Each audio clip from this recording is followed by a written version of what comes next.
Hello hi नमस्कार. मी श्रद्धा किशोर पाटील पुन्हा एकदा तुमचं माझ्या नवीन ब्लॉगमध्ये मनापासून स्वागत करते. तर आज आणली आहे हिंदवीला नवीन सायकल, जी की ती सर्वात प्रथम आरवकडे घेऊन आली, आरवला दाखवायला. म्हणजे तिला तिच्या घरी पण जायचं नव्हतं घेऊन, पहिल्यांदा तिला आरवला दाखवायचं होतं.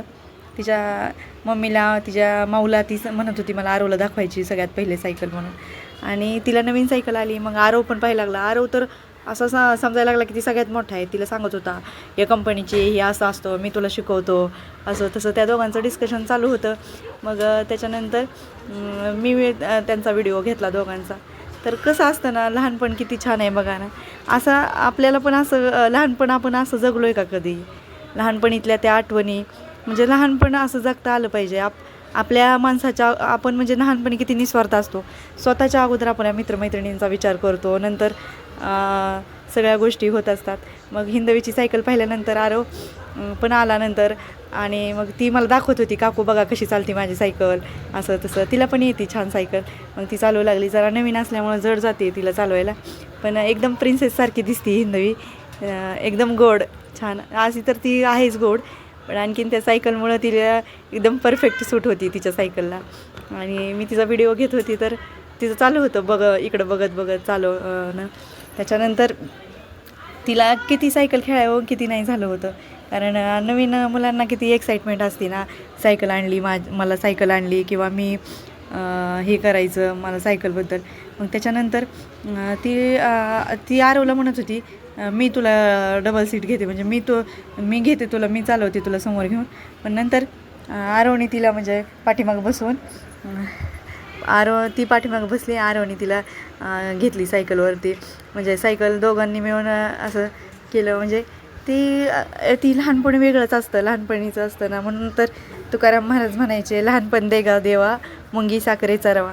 म्हणजे लहानपणीच जे आहे ते आपण मोठ्यापणी कधीच जगू शकत नाही. आपलं आयुष्य आपण खरं लहानपणीच जगून घेतलं पाहिजे. असं नाही वाटलं पाहिजे की म्हणजे माझं हे जगायचं राहून गेलं. आणि लहानपणचं कसं असतं, लहानपण तर परत मिळत नाही, फक्त आठवणी राहतात. आणि त्या आठवणीच आपल्याला जगण्याची प्रेरणा देत असतात. कुठला स्वार्थ नसतो लहानपणी, काही नसतं. म्हणजे बघा, म्हणजे ह्यांच्याकडे बघून पण असं वाटतं की नाही, असं मित्रमैत्रीण अशी असावी की आपल्याला एकमेकांशी म्हणजे आपली नवीन गोष्ट दाखवावी वाटते. कशा स्वतःच्या घरातल्यांपेक्षा आपल्याला मित्रमैत्रिणींशी आपल्या नवीन गोष्टी शेअर करतो आपण. असं मोठं झाल्यावर नाही हे आयुष्य जगता येत, कधीच नाही. एवढं बिंदास पण राहता येत नाही असं. आणि आता बघा ती सायकलवर कसे राऊंड मारते, तिला असं किती खेळावून किती नाही झालं आहे बघा सायकल. आणि फायनल तिचा बड्डे पण आला आहे जवळ आता, त्याच्यामुळे तिला ॲडव्हान्समध्ये गिफ्ट मिळाले तिच्या मम्मी पप्पांकडनं. आणि खुश आहे तिला येते सायकल, कारण तिनं बऱ्याचदा आरवची अगोदरची सायकल आहे ना त्याच्यावरती प्रॅक्टिस करत होती. घाबरायची अगोदर, पण आता खूप छान चालवती ती सायकल. नंतर आरवला मी म्हणत होते तुझी पण सायकल आण, आपण दोघांची रेस लावू, इथं खेळू. तर नाही, आरवचं तिसरंच चाललं होतं.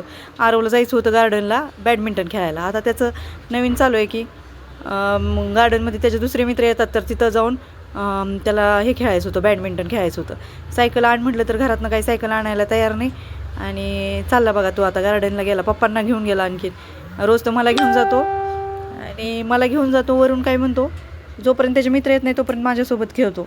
आणि नंतर मला म्हणतो, जेव्हा त्याचे मित्र येतात ना तेव्हा म्हणतो मम्मी तुला येत नाही, आम्ही खेळतो म्हणून. आता पप्पांना घेऊन गेला तो बॅडमिंटन खेळायला. नंतर आता हिंदवी एकटी तिथं खेळू लागली बघा सायकल, तिचं चालू आहे. आणि तिचे मम्मी पप्पा बोलवत आहेत आता तिला, आरव गेलाय तर चल तू पण आता आतमध्ये ये. पण नाही, तिला आता नवीन आहे तोपर्यंत तिला खेळून घ्यायची तिची सायकल पूर्ण. आणि ते माझ्याकडे पण बघत होती, मी व्हिडिओ घेत होती, तर असं मला वाटत होतं तिला एकदम कॅमेऱ्यात कैद करून घ्यावं, असं इतके छान दिसत होती ती. आणि एकदम प्रिन्सेससारखी बघा चालू होती. थोडंसं तिथं ओलं आहे, पाणी सांडलेलं आहे, ते थोडंसं स्लिप झालं तिच्याकडनं. नंतर ताई गेल्या तिला, पण तिचं लगेच कंट्रोल केलं. म्हणजे बघा, नवीन सायकल आहे म्हणून ती घाबरली पण नाही, लगेच तिनं कंट्रोल करून स्वतःला सावरून परत आली. नंतर ती माझ्यासमोर येऊन थांबली बघा. आणि असं मला पण सांगत होती, मला अगोदर तिनं सांगितलं की काकू हे असं आहे तसं आहे, ही सायकल अशी तशी.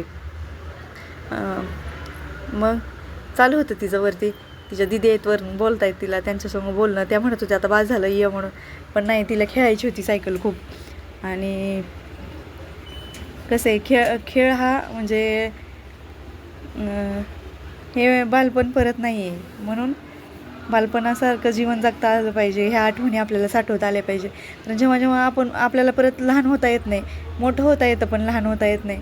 म्हणून आता ती बघा चालू आहे तिचं खेळणं आणखीन, पण ती काही थकत नाही आहे. आणि मी पण काही तिच्यावरचा कॅमेरा म्हणजे बाजूला केला नाही. म्हटलं खेळ आज तू किती वेळ चालवते ते पाहते मी.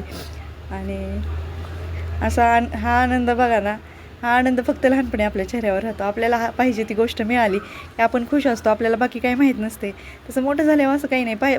पाहिजे त्या गोष्टी मिळाल्या तरी माणूस एवढं म्हणजे तेवढी एक्साइटमेंट नसते. म्हणून तर लहानपण माणसाला जगता आलं पाहिजे. आणि आनंद म्हणजे तो आनंद वेगळाच असतो ना, आपण जो व्यक्त करू शकत नाही. पण आणि ती मुलं असतात ती असं व्यक्त करतात. आपण कसं असतं म्हणजे आपल्याला व्यक्त जरी करता आला तरी आपण तो तसा व्यक्त करत नाही. कारण की आपल्याला कुठली बंधनं असतात किंवा आपलं मनाचाच कंट्रोल असतो आपल्यावर. तसं नाही, पण बालपणी तसं नसते. जे आहे मनात ते प्रत्येक गोष्ट आणि म्हणजे कुठली अशी वेगळी भावना नसते. आनंद म्हणजे आनंदच असतो. आणि कुठले अफोर्ड वाटत नाहीत कुठल्या गोष्टी. तसं आपण जसं जसं मोठं होतो ना तशा गोष्टी आपल्याला अफोर्ड वाटतात. म्हणून तर हे बालपण माणसाने इतकं आनंदात जगून घ्यावं की ना परत त्याची कुठली कमी आपल्याला वाटली पाहिजे की माझं हे करायचं राहिलं की ते करायचं राहिलं असं कधी वाटू नये. आणि हिचं बघा आज थांबायचं नावच नाही, कंटिन्यू चालू आहे. आता किती वेळचं चालू आहे माहिती का. व्हिडिओ सुरू करायच्या आधीपासून ती सायकल खेळते आहे, पण तिचं काही बंद होत नाही आहे. वरनं माझ्याकडे पण बघते. काकू जोपर्यंत मोबाईल बंद करत नाही तोपर्यंत मी काही थांबत नाही.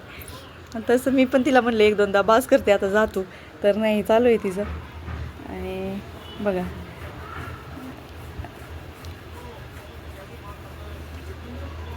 तर कसे वाटला तुम्हाला माझा व्हिडिओ. माझ्या चॅनलला सबस्क्राईब करा. श्री स्वामी